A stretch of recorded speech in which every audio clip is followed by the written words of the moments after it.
Esplanade. Ayan, so yan guys, oh, bridge. So kabilaan yung view. Ayan, ang ganda na tingnan. So mas maganda pag matapos na talaga. So yan guys, update ko lang kayo dito sa may ginagawang Esplanade. Ayan, kung mapapansin natin, nandito pa rin yung barge, nakadaong pa rin. Ayan, so may mga laman pa rin siguro ano yan, mga pundasyon, yung pampatibay nga nung Esplanade na ginagawa nila dito. At kung mapapansin nyo doon, ayun, merong yung mga tinda-tindahan o stall-stall dyan na ginagawa ay may ceramic na, no? Ayan, no? Ayan, mapapansin nyo yung ceramic. Ayan, ayan, pinakabubong nya.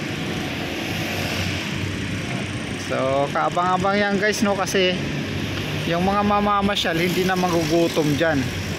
Ayan, so yan naman yung Jones Bridge. Ayan, so kabilaan yung view.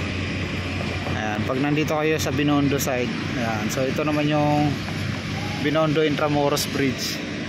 At yan yung Esplanade phase 2.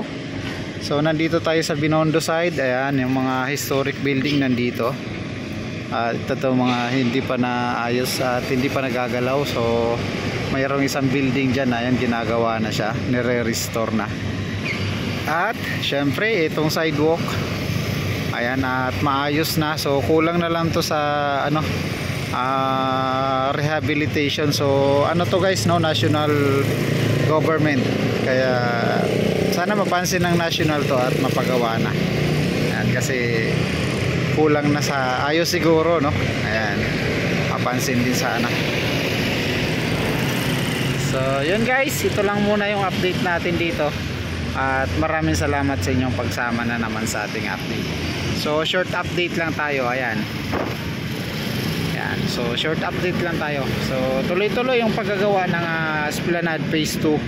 At unti-unti na nga po nakikita yung muka ng phase 2 na yan. So abangan nyo pa yung ating mga next update dyan dito sa Esplanade phase 2.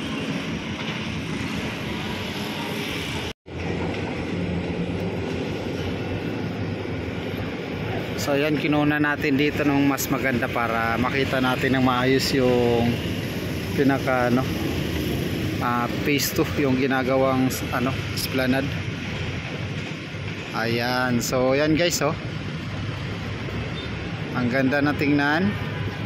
So mas maganda pag matapos na matapos na talaga yan. So makikita natin yung ganda niyan.